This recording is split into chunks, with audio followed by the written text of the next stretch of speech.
Shalom dan selamat pagi sekali lagi. Pada hari ini kita bertemu di dalam ibadah di dalam SIB Alam Mesra pada hari ini. Allah itu sungguh baik, amin. Pada pagi ini walaupun di tempat kita masing-masing, mungkin bersama dengan keluarga, bersama dengan anak-anak, bersama dengan teman, atau mungkin anda berada di tempat kerja. Pada pagi ini marilah kita memuji nama Tuhan, membuka hati kita. Kerana Allah itu adalah sumber pengharapan, sumber kekuatan kita. Dan pada pagi ini marilah kita mengembalikan kesyukuran kita kepada Tuhan. Sebelum itu, mari kita sekali lagi seperti minggu-minggu yang sudah membaca pengakuan iman. Walaupun kita membacanya pada setiap minggu, tetapi pada hari ini, pada pagi ini, kita mengakuinya lagi. Kita membacanya bersama-sama. Mari kita bersama-sama membaca. Anda boleh lihat di skrin anda di bawah. Kami percaya kepada Allah yang Esa dan Tritunggal, yaitu Allah Bapa, Anak dan Roh Kudus. Kami percaya kepada Allah yang mencipta dunia ini dan kerana kasih-Nya telah mengutus anaknya, Yesus Kristus, untuk menyelamatkan manusia dari hukuman dosa. Kami percaya kepada Yesus Kristus, Allah sejati dan manusia sejati, yang diakui sebagai Tuhan dan Penyelamat oleh semua orang yang percaya dan akan kembali untuk menghakimi semua manusia, baik orang benar maupun orang tidak benar. Kami percaya kepada Roh Kudus yang telah mengilhami para penulis Alkitab, memberi kehidupan baru dan melengkapi, memimpin dan menguduskan orang yang percaya. Kami percaya bahawa manusia adalah ciptaan istimewa yang mampu mengenal dan bersekutu dengan Allah melalui Yesus Kristus dan bertanggungjawab sebagai penata layan alam semesta ini dan diberi amanah untuk memberitakan Injil Kristus kepada semua manusia. Dan semua di rumah dan di mana saja anda kan katakan, ya, inilah yang saya percaya. Mari kita pada pagi ini mengangkat suara kita kepada Tuhan. Buka hati kita. Karena Dialah Allah yang berkuasa.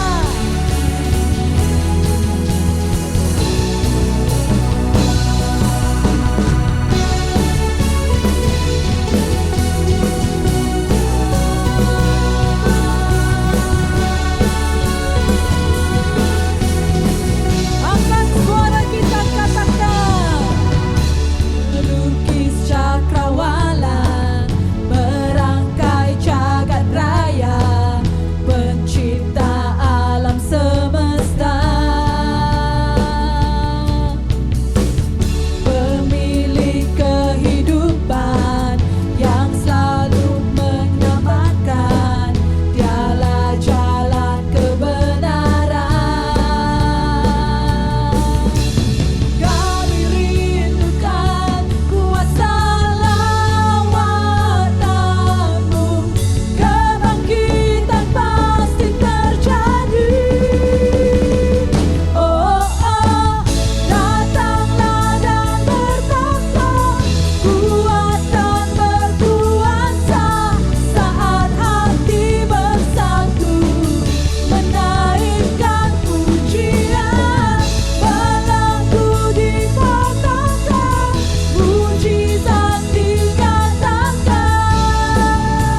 menyatakan kasih kita kepada Kristus, kita akan memberi yang terbaik kepadanya berupa keuangan kita.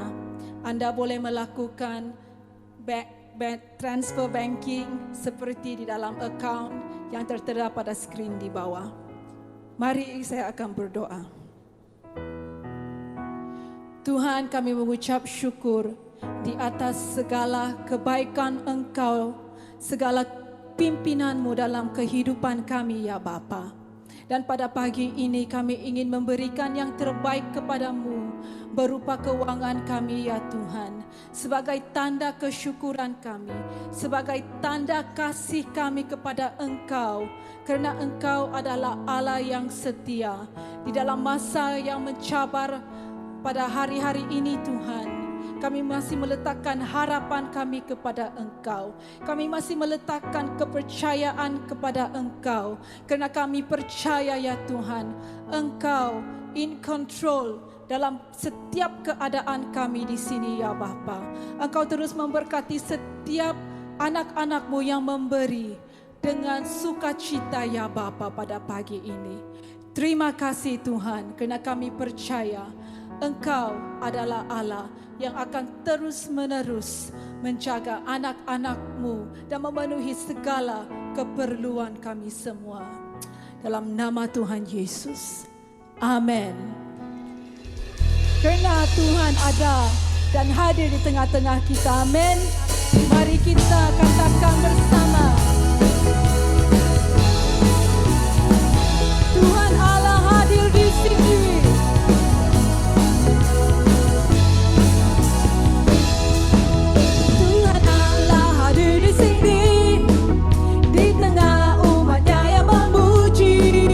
Mengucap syukur atas namanya, Yesus Tuhan kita.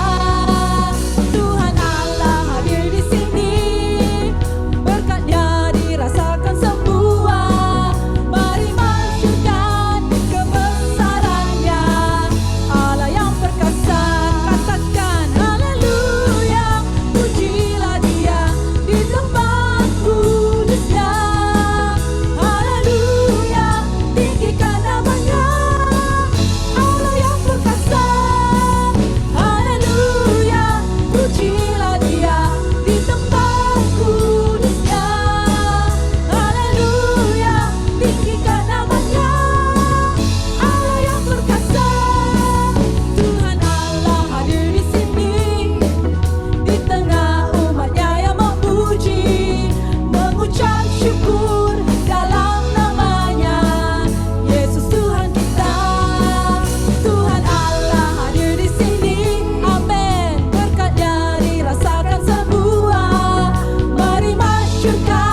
pada pagi ini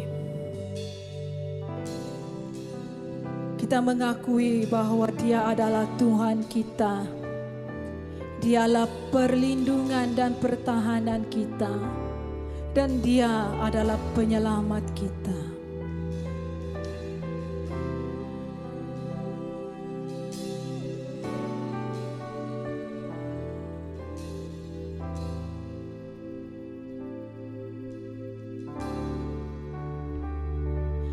Kau Tuhan, penolong dalam hidupku. Ku percaya hanya kepadamu. Kau tuntun tanganku dan tuntun langkahku. Yesus, Kau perlindunganku. Kau Tuhan, kekuatan dalam hidupku, penolongku dalam kesesakan. Kau gunung batuku dan pertahananku. Yesus, Kau kemenanganku. Yesus, padamu ku berseru. Kaulah penyelamatku. Terpujilah Kau Tuhanku. Mulutku memuji nama-Mu sepanjang umur hidupku. Terpujilah Kau Tuhanku di atas segalanya.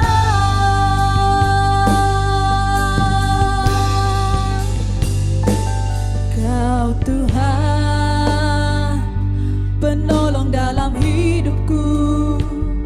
Ku percaya hanya kepadamu. Kau pegang tanganku dan tuntun langkahku. Yesus, Kau perlindunganku. Kau Tuhan, kekuatan dalam hidupku, penolongku dalam kesesakan. Kau gunung batuku dan pertahananku. Yesus, Kau kemenanganku. Yesus, padamu ku berseru. Kaulah penyelamatku. Terpujilah Kau Tuhanku. Mulutku memuji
Salam saudara dan saudari. Selamat pagi dan salam sejahtera dalam Tuhan Yesus Kristus. Terima kasih karena memilih untuk bersama dengan kami dalam kebaktian pada pagi ini SIB Alam Mesra di Wan Borneo. Dimanapun Anda berada, di rumah kah, atau di kereta kah, sedang berjalan kah. Tapi kami bersyukur, berterima kasih. Kita semua memuji Tuhan karena pemeliharaannya kepada kita semua. Pada pagi ini, kita pada bulan Juli ini, kita belajar firman Tuhan tiap minggu dalam series mengenai dengan penyembahan dan penyembahan yang benar.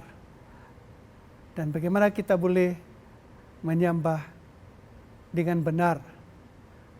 Karena kalau kita mau menjadi penyembah-penyembah yang benar, kita harus menyembah Allah dengan caranya, mengikut pola desainnya, mengikut peraturannya. Dan Alkitab mengatakan dalam Yohanes pasal yang keempat, ayat 23 dan 24 saya baca. Tapi saatnya akan datang dan sudah tiba sekarang, bahwa penyembah-penyembah benar akan menyembah Bapa dalam roh dan kebenaran. Sebab Bapa menghendaki penyembah-penyembah demikian. Allah itu roh, dan barang siapa menyembah Dia harus menyembahnya dalam roh dan kebenaran. Mari kita berdoa sebentar.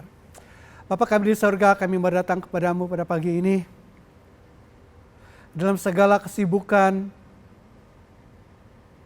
ketidakketentuan yang berlaku, kerisauan, gangguan-gangguan yang berlaku sekitar kami Tuhan.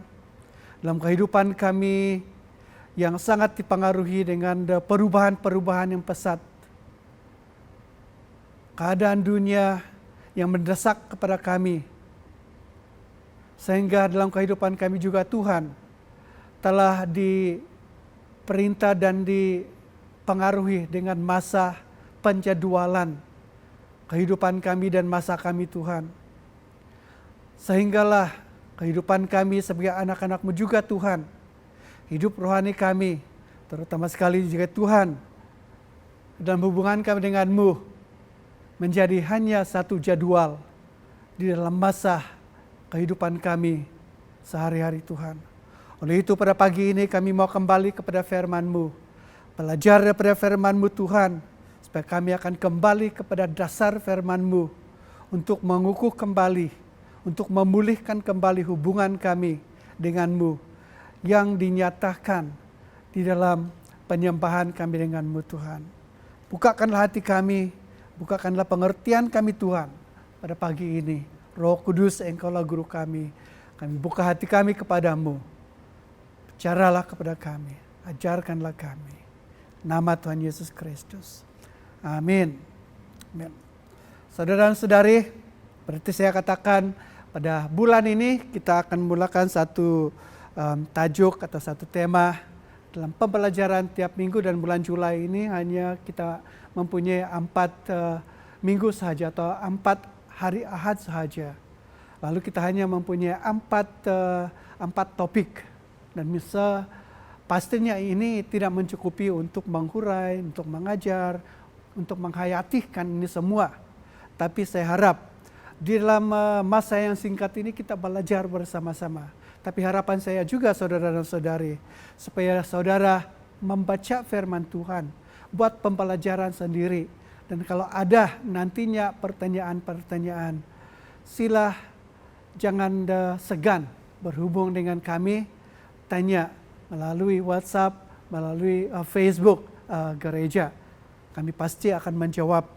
Dan Anda juga boleh ikut atau masuk di dalam grup-grup WhatsApp di mana kita membincangkan mengenai dengan firman Tuhan, belajar bersama-sama. Dan saya akan mulakan siri ini pada pagi ini dengan tajuk yang saya panggil menjadi penyembah yang benar. Karena salah satu ciri seorang murid Kristus ialah dia harus seorang penyembah. Nah, kita membaca dalam Alkitab bahwa Allah sedang mencari penyembah-penyembah yang benar. Dan dia mengatakan, Yesus mengatakan, penyembah-penyembah benar itu adalah orang-orang yang menyembah Allah di dalam roh dan kebenaran. Saudara dan saudari, masa-masa ini adalah masa kita hidup di tengah-tengah perubahan yang pesat. Tiap hari banyak perubahan, tiap minggu ada saja perubahan. Kita juga hidup di tengah-tengah perkembangan teknologi, terutama sekali teknologi digital, di mana maklumat, pengetahuan, dan perkara-perkara yang berlaku jauh daripada kita di negara-negara lain, kita boleh dapat dengan cepat. Bahkan perubahan dan perkembangan pengetahuan itu begitu cepat. Kita juga kehidupan kita didesak dengan dipengaruhi dengan desakan-desakan, demands, supply. Kita punya kemauan, kita punya permintaan dengan keinginan-keinginan kita. Kita juga dipengaruhi dengan masa kita kerja. Kehidupan kita ini seakan-akan terjadwal. Pada sekian-sekian masa kita pergi ke pejabat. Dengan sekian-sekian masa kita kembali ke rumah. Dengan sekian-sekian masa, sekian hari kita mungkin dijadwalkan atau menjadwalkan diri sendiri untuk rekreasi, untuk bersukan. Dan masa-masa yang lain pula kita menjadwalkan masa bersama dengan keluarga. Maka kita punya kehidupan ini ada petak-petak mengikut masa dan jadwalnya itu. Sehingga ibadah kita pun, penyembahan kita dengan Allah pun hanya diperturunkan atau dikecilkan menjadi salah satu daripada petak jadwal kehidupan kita.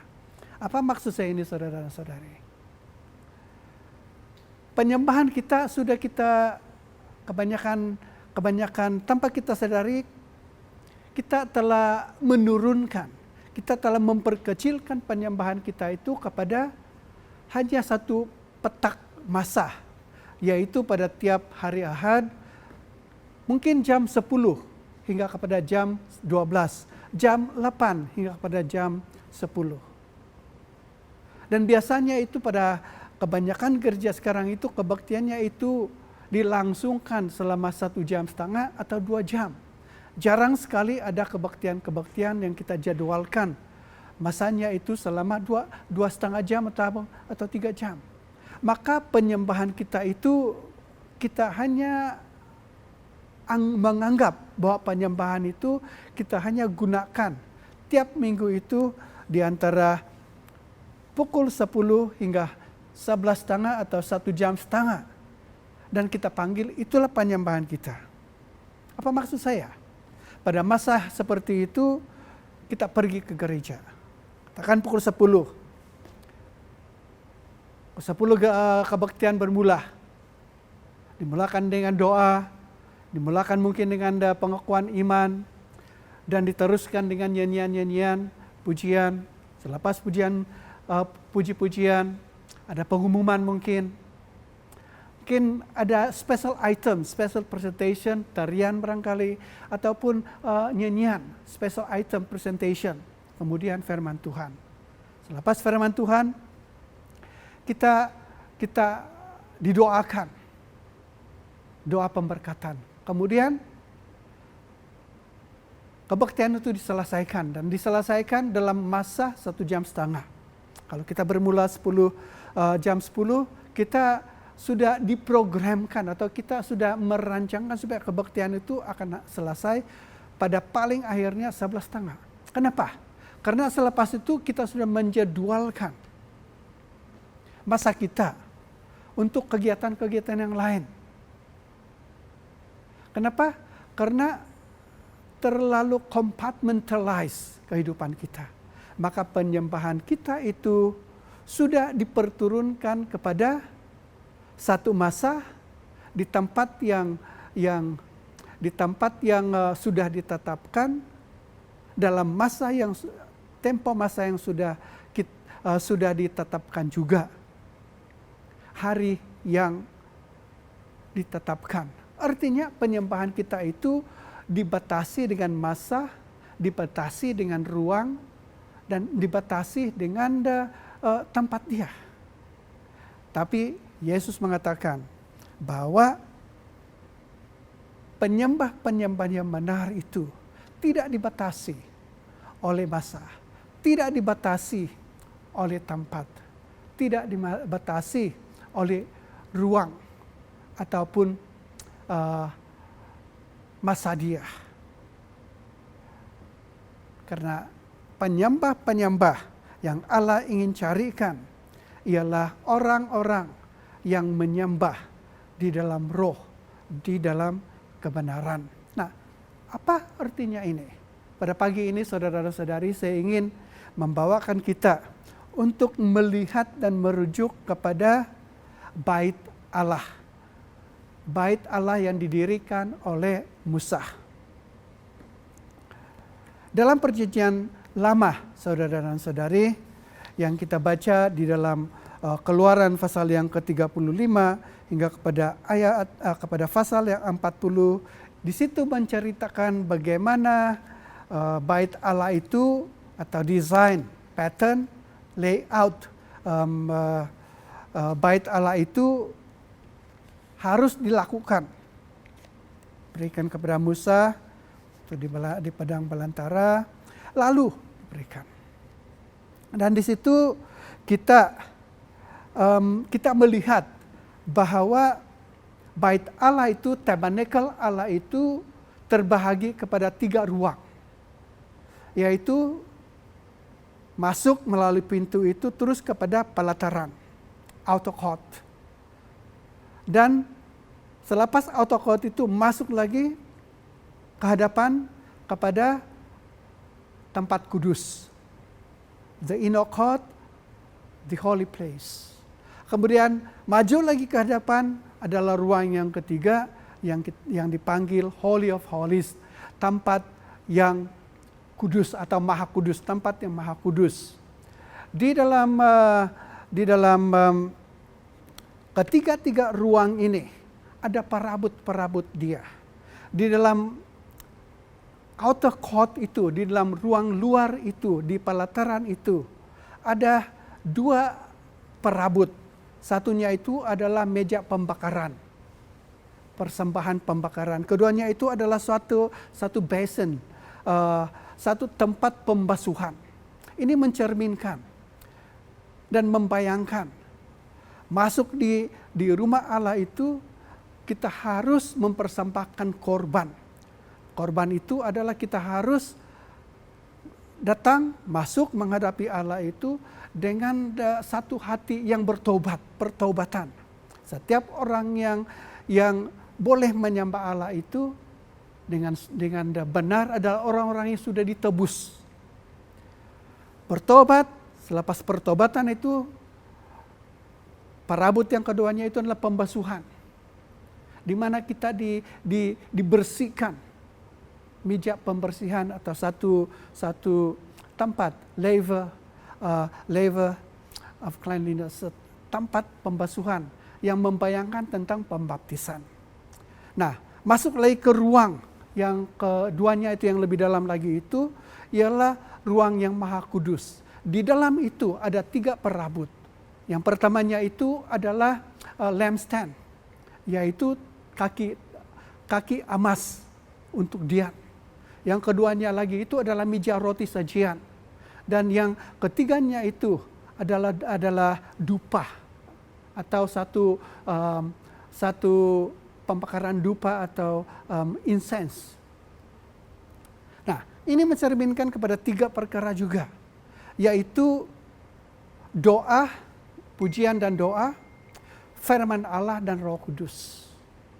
Nah, yang ketiganya itu maha kudus atau ruang atau tempat yang maha kudus itu satu saja benda yang ada di situ, yaitu tabut perjanjian, yaitu yang adanya di situ adalah di mana karubim Allah atau itu membayangkan atau itu adalah hadirat Allah sendiri. Dan di dalam tempat yang maha kudus itu hanya 1 orang saja yang boleh masuk, yaitu imam yang besar. Dan dia hanya boleh masuk sekali untuk tiap tahun untuk mempersembahkan persembahan atau korban perdamaian. pengampunan kepada orang-orang Israel. Nah, saudara-saudara, kalau kita lihat layout dan kandungan-kandungan perabot-perabot di dalam tabernacle ini, kita melihat, kita boleh mempelajari, dan kita boleh mendapat kebenaran-kebenaran yang Tuhan telah tetapkan bagi kita untuk kita comply, untuk kita lakukan, untuk kita ikut di dalam dan bagaimana kita melakukan ibadah kita. Saudara dan saudari, dalam firman Tuhan ini kita melihat bahwa seringkali di dalam penyembahan kita itu, seperti saya katakan, kita compartmentalize. Tetapi firman Tuhan mengatakan bahwa penyembahan kita adalah seperti nafas kita, nadi kita. Karena penyembahan ini adalah kenyataan tentang hubungan kita dengan Allah.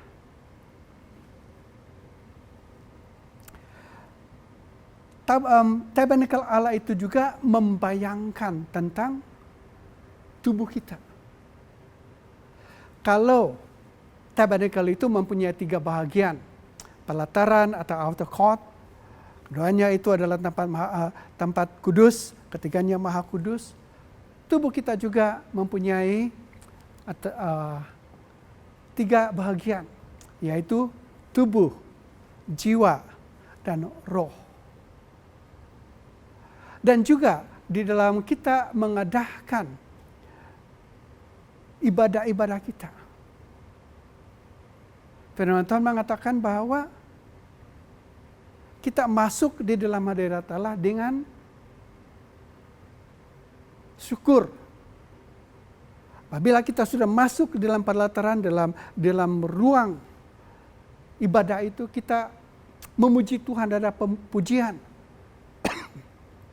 Kemudian adanya firman, ada doa, ada pujian dan penyembahan.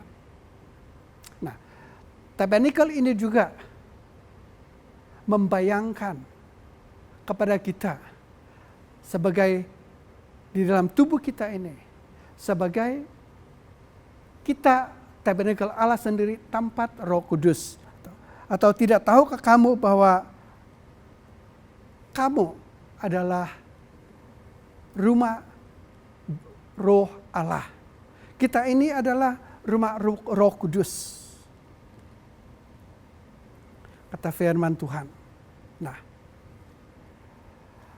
yang menyembah Allah ada dengan benar, atau orang yang benar, penyembah-penyembah yang benar adalah orang-orang yang sudah memiliki Roh Kudus. Karena Roh Kudus yang membantukan kita di dalam penyembahan kita. Saudara dan saudari, firman Tuhan mengatakan di dalam Mika pasal yang ke-6 begini, dengan apakah aku akan pergi menghadap Tuhan dan tunduk menyembah kepada Allah yang di tempat tinggi? Dan pergikah aku menghadap Dia dengan korban bakaran, dengan anak lembu berumur 1 tahun? Berkenankah Tuhan kepada ribuan domba jantan, kepada puluhan ribu curahan minyak? Akan kupersembahkankah anak sulungku karena pelanggaranku, dan buah kandunganku karena dosaku sendiri? Hai manusia, telah diberitahukan kepadamu apa yang baik yang dituntut Tuhan dan daripadamu, selain berlaku adil, mencintai kesetiaan, dan hidup dengan rendah hati di hadapan Allahmu. Nah, apa yang diingini oleh Allah di dalam kita lakukan? Yang lebih penting adalah hati. Hati kita yang ditebus, hidup kita yang diampuni. Mari saya pergi kepada satu-satunya dalam 3 ruangan ini dengan cepat. Pertama, dalam tabernakel itu kita telah katakan kita sudah establish mengikut firman Tuhan bahwa ada 3 ruang. Ruang yang pertama itu ialah the outer court ataupun ruang luar. Ini mencerminkan persembahan syukur. Nah, di dalam Mazmur 100 dia katakan, masuklah dengan syukur. Kita melalui pintu sebelum kita masuk pintu bait Allah itu, kita bersyukur, hati yang bersyukur. Dan syukur itu adalah satu sikap kita untuk menyatakan betapa kita gembira terhadap Tuhan. Kita mengatakan terima kasih kepada Tuhan, sama ada melalui ucapan, sama ada melalui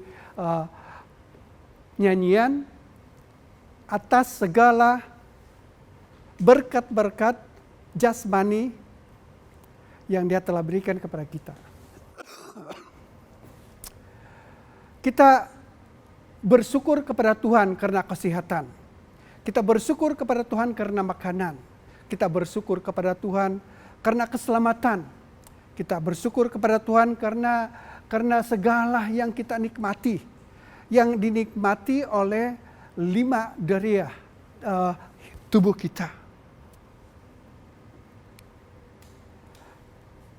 Mazmur pasal yang ke-50 ayat 14 mengatakan, persembahkanlah syukur sebagai korban kepada Allah dan bayarlah nazarmu kepada Yang Maha Tinggi.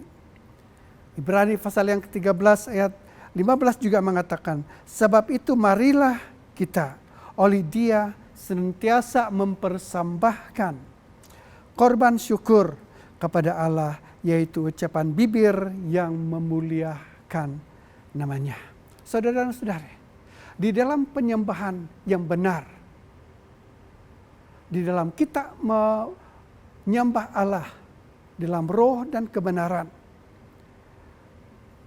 yang pertama kita lakukan ialah harus kita memberi syukur kepada Dia. Dan itu adalah korban yang kita persembahkan. Ingat saya katakan tadi bahwa waktu kita masuk dalam ruang, di dalam pelataran itu, pertama kita akan jumpa adalah meja pengorbanan, tempat pengorbanan. Dan korban sekarang yang kita boleh persembahan, korban yang kita boleh persembahkan kepada Tuhan tiap kali, tiap hari, sama ada di rumah, di mana-mana kita berada, sepanjang hari, kata Paulus, kita sentiasa bersyukur kepada Tuhan. Ialah korban syukur kita kepada Tuhan karena berkat-berkat-Nya. Nah, kita melihat, sekali lagi saya mau katakan bahwa di dalam ruang pelataran itu kita akan mendapat tempat bakaran atau korban bakaran, dan juga satu meja pembersihan, penyucian. Ada korban yang kita persembahkan. Oleh itu ada firman Tuhan mengatakan kalau kita mau datang kepada Tuhan, jangan datang dengan kosong tangan. Bawa sesuatu dipersembahkan kepada Allah. Salah satunya yang dikatakan oleh firman Tuhan adalah persembahkanlah syukur kepada Tuhan. Kemudian kita mengakui dosa-dosa kita memerlukan pembersihan. Firman Tuhan mengatakan tanpa kekudusan kita tidak boleh melihat Allah. Tanpa kekudusan kita tidak boleh bersekutu dengan Allah. Itulah makanya tiap hari kita harus dikuduskan. Tiap hari kita harus mengakui kesalahan, dosa-dosa kita, sikap kita, pikiran kita, tindak tanduk kita.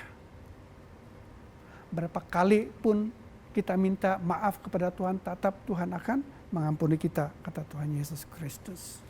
Saudara dan saudari, kita melihat bahwa waktu kita masuk lagi lebih dalam, waktu kita masuk ke dalam tempat yang kudus itu, ini menceritakan tentang jiwa kita. Menceritakan tentang pujian. Pujian adalah pengistiharan kita dan pengakuan kita mengenai dengan kebesaran Allah. Kekuasaan Dia dan kebaikan Dia.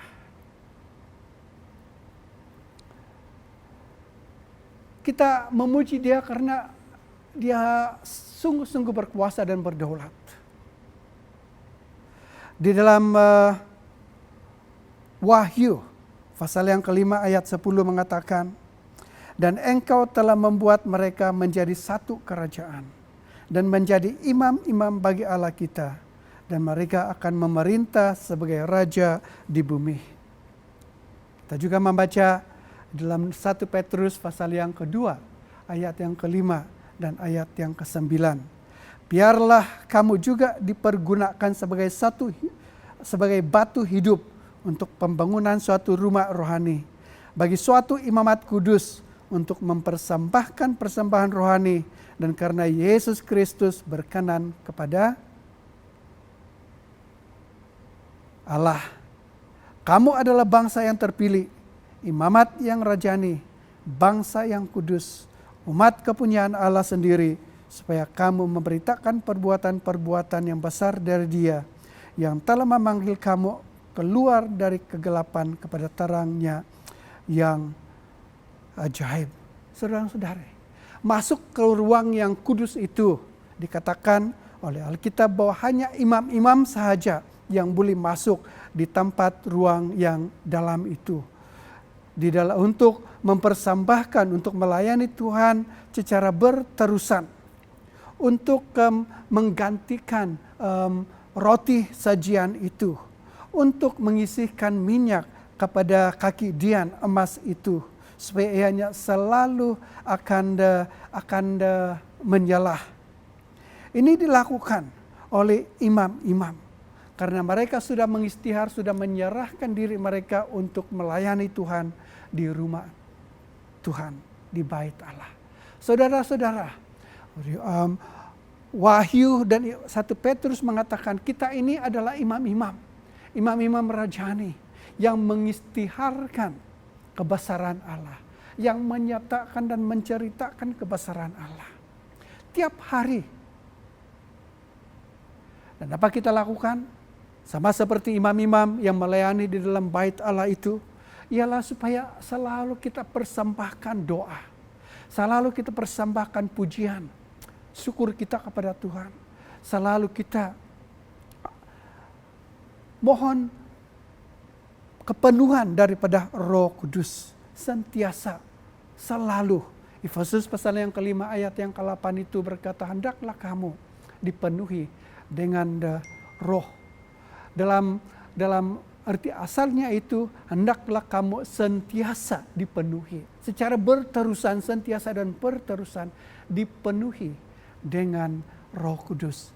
Inilah makanya saudara-saudari, saya tidak boleh menekan lebih daripada ini tentang keperluannya kepada kita semua pada Roh Kudus untuk membantukan kita, untuk menguasai kita, untuk memenuhi kita, untuk membantukan kita dalam pelayanan kita, di dalam penyembahan kita, kepada Tuhan. Nah, waktu kita masuk di tempat ruang di ruang kudus itu, ini adalah tempat kita menyatakan pujian kita kepada Tuhan. Ingat, saya katakan ada 3 bahagian. Pelataran, tempat kudus, dan tempat maha kudus. Kita masuk pintu, dan waktu kita masuk dalam pintu itu, kita masuk dengan hati yang bersyukur. Masuk dalam pelataran itu, syukur dengan pujian. Kita masuk kepada Maha Kudus itu, dalam pelataran itu pujian, dalam tempat kudus itu dengan pujian, puji kepada Tuhan. Dan di situ kita menyata dan mengistiharkan kebesaran Allah. Nah, kalau kita pergi lebih dalam lagi, kita akan masuk ke dalam ruang Maha Kudus, Holy of Holies. Membayangkan tentang roh. Holy of Holies ini, ruang Maha Kudus ini adalah tempat di mana hanya satu orang sahaja yang boleh masuk. Itu pun satu kali dalam satu tahun. Yaitu imam besar, ketua imam. Dan tiap tahun, satu kali pada tiap tahun dia masuk ke ruang Maha Kudus itu. Tempat kehadiran Allah sendiri. Di mana tabut perjanjian Allah itu telah diletakkan. Tapi ingat saudara-saudari, waktu Yesus mati di salib, apa berlaku di bait Allah? Kain pemisah di antara ruang kudus dengan ruang yang Maha Kudus itu telah terbelah, telah terkoyak dari atas sampai ke bawah. Sehingga orang-orang, imam-imam yang di ruang kudus itu boleh melihat tabut Allah di situ. Yesus telah menghapuskan barrier, benteng, pemisah di antara kita dengan Allah sendiri. Dan kita, Ibrani mengatakan, kita mempunyai keyakinan, we have the confidence untuk masuk terus kepada takhta anugerah Allah. Karena Yesus sudah menjadi imam besar kita. Dan di tempat itu, apa yang kita lakukan? Di situ syukur pun sudah tidak ada. Kita sudah katakan pujian pun tidak ada, pengistihan tangan ada. Kita ada di sana hanya menikmati hadirat Allah. Dan di situ adalah tempat di mana masa itu adalah tempat kita hanya mendengar Allah berbicara kepada kita. Di dalam kebaktian-kebaktian yang ada sekarang, kebanyakan kali orang puas hati hanya di ruang luar atau di pelataran. Yaitu menyanyi, memuji Tuhan, menari, main tamborin. Tapi tidak melintasi itu. Tidak pun sampai kepada ruang Maha Kudus. Apalagi ruang yang Maha Kudus. Hanya sampai kepada pelatarannya.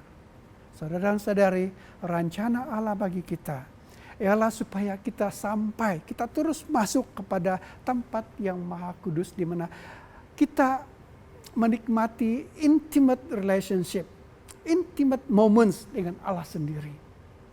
Allah itu bukan jauh. Hanya dosa sahaja yang menjauhkan kita daripada Allah. Allah ingin supaya kita boleh datang kepada Dia dan kita boleh menikmati momen-momen, masa-masa yang intimate dengan Dia. Dalam Wahyu pasal 3 ayat 20, Yesus berkata, lihat, aku mengetuk, aku di luar mengetuk pintu. Sesiapa yang membuka pintu, aku akan masuk dan makan bersama dengan dia. Saya dengan dia, dia dengan saya. Ini menceritakan tentang satu persekutuan yang intim di antara Yesus dengan kita. Kalau kita membuka hati kita, di mana kita akan mempunyai persekutuan, di mana Dia akan berbicara kepada kita. Ini menceritakan juga tentang kebaktian-kebaktian kita, di mana kebaktian-kebaktian itu adalah sampai kepada masa di mana kita sungguh-sungguh merasai hadirat Allah dan kita hanya mendengar firman Allah.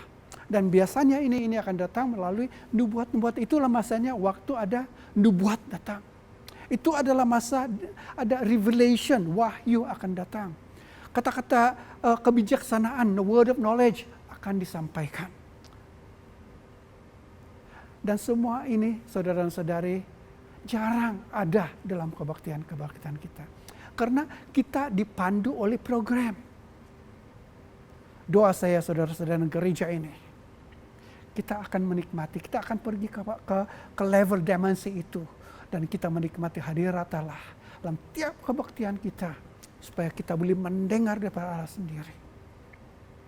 Bukan dalam kebaktian kita secara korporat sahaja, tapi dalam kehidupan kita secara pribadi. Minggu hadapan, Pastor Kosa akan mengajar tentang personal time yang intim dengan Allah. Dan apabila kita bersama dengan Allah, ibadah kita yang intim dengan Allah, biasanya ikut Alkitab itu dia akan memberikan kita visi dalam hidup kita, seperti mana Nabi Yesaya telah mendapat visi waktu dia telah datang kepada Tuhan, melihat kebesaran Allah, dan Allah berbicara kepada dia. Tapi tiap kali kita datang kepada Tuhan, harus kita dikuduskan. Harus kita bakarkan semua kejahatan-kejahatan, semua kenajisan. Harus dibersihkan. Barulah kita dipenuhi dengan Roh Kudus. Kita boleh mempersembahkan puji-pujian kita kepada Tuhan. Kita boleh makan daripada roti sajian firman Tuhan itu dengan sepuasnya. Dan supaya kita boleh menikmati suatu momen bersama dengan Allah, momen yang intim. Dan inilah yang dimaksudkan oleh Tuhan Yesus Kristus di dalam Yohanes pasal yang keempat ayat 23 dan ayat 24, saudara dan saudari. Waktu Yesus mengatakan, Allah mencari penyembah-penyembah yang benar. Saya ingin katakan kepada saudara, tanyakan kepada saudara-saudari, adakah Anda penyembah yang benar? Adakah Anda yang dicari oleh Allah? Adakah Anda selama ini seorang penyembah yang benar?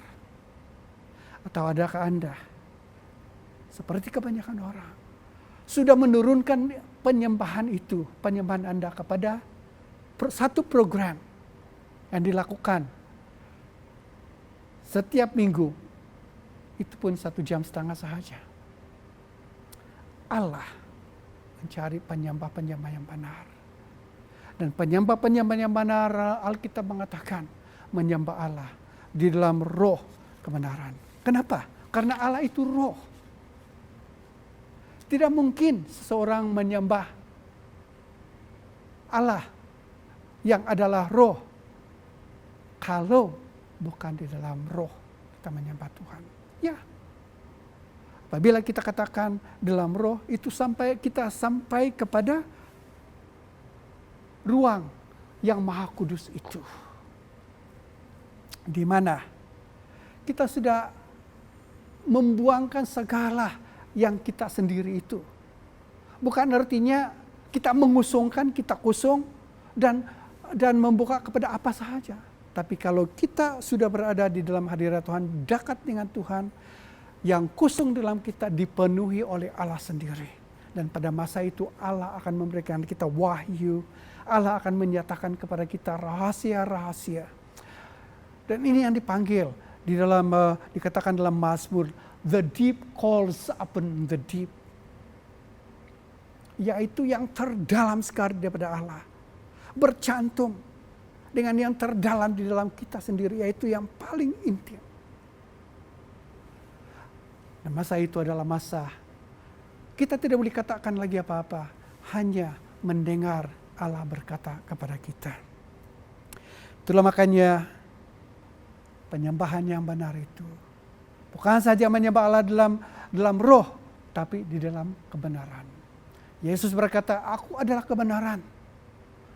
Dan harus Yesus juga mengatakan, aku adalah pintu. Itulah makanya dalam ruang atau tabernakel Allah itu, bait Allah itu, kita masuk pintu itu adalah Yesus Kristus sendiri. Penyembahan yang benar, saudara-saudara, adalah penyembahan yang kita lakukan di dalam dan melalui Tuhan Yesus Kristus. Semua orang menyembah ilah dan Allah-Allah mereka. Tapi selagi penyembahan ini, ibadah-ibadah ini bukan melalui Yesus Kristus, ianya itu tidak sah, tidak diterima Allah. Saudara dan saudari, saya ingin akhiri firman Tuhan ini dengan mengatakan bahwa baca 1 Tawarik pasal yang ke-16, 29. Berilah kepada Tuhan kemuliaan namanya. Bawalah persembahan dan masuklah menghadap Dia. Sujudlah menyembah kepada Tuhan dengan berhiaskan kekudusan. Saudara-saudara, penyembah-penyembah yang benar akan menyembah Allah dengan mempersembahkan dan memberikan Allah segala kemuliaan yang dia layak menerima. Yang dengan yakin masuk ke tempat Maha Kudus di hadapan atau di dalam hadirat takhta anugerahnya sendiri. Merendahkan, sujud dalamnya merendahkan diri di dalam penyembahan kepada Tuhan dengan berhiaskan kekudusan. Nah, ini kuncinya saudara-saudara. Yaitu dalam penyembahan yang benar itu kita harus datang kepada Dia dengan kekudusan. Kita telah dikuduskan oleh Tuhan Yesus Kristus oleh darah-Nya. Kita telah dikuduskan oleh firman Tuhan. Dan apabila Allah melihat kita, Dia melihatkan kita kudus. Bukan kekudusan kita sendiri, tapi kekudusan Yesus Kristus. Kita berpakaian kekudusan yang sebenarnya dimiliki oleh Tuhan Yesus Kristus. Kemuliaan yang dulunya itu hilang waktu Adam dan Hawa jatuh di dalam dosa.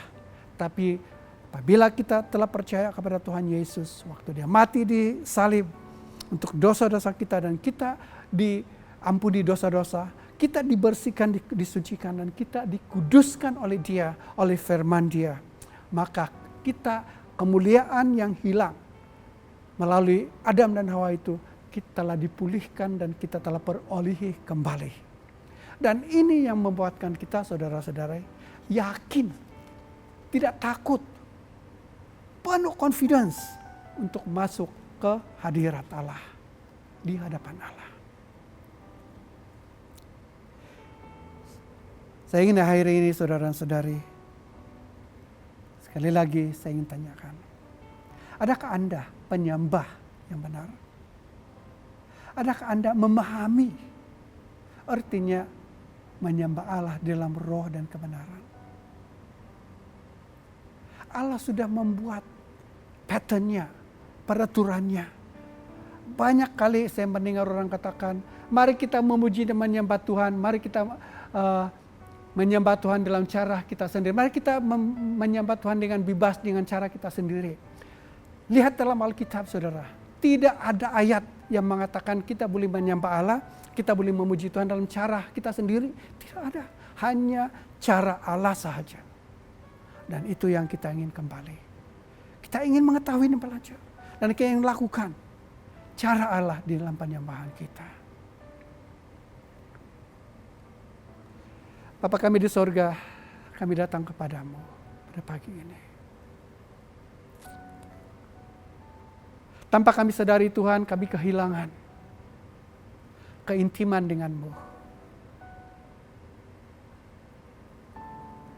Di dalam ibadah kami, tanpa kami sadari telah menjadi satu program.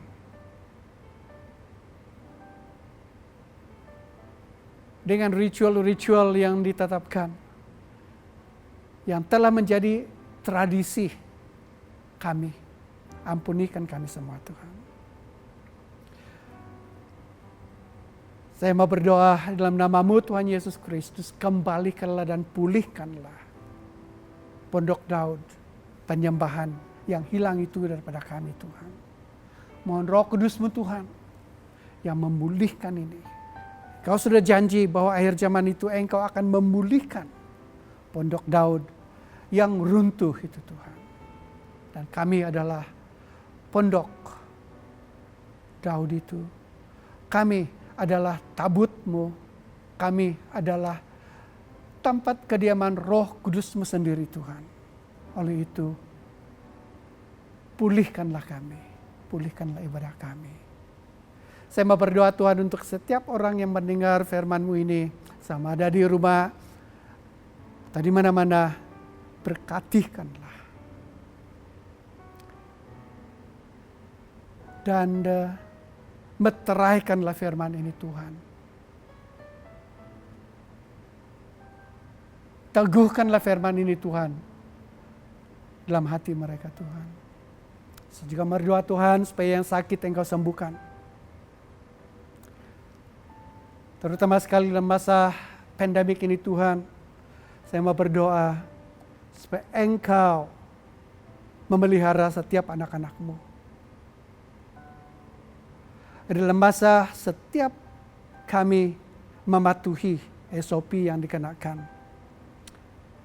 kami mohon juga perlindungan daripada-Mu. Dan berdoa Tuhan, dalam masa-masa yang susah ini, kami tetap akan melekat kepadamu Tuhan. Dan senantiasa berdoa, beribadah kepadamu. Dalam nama Tuhan Yesus Kristus. Amin. Amin. Tuhan memberkati.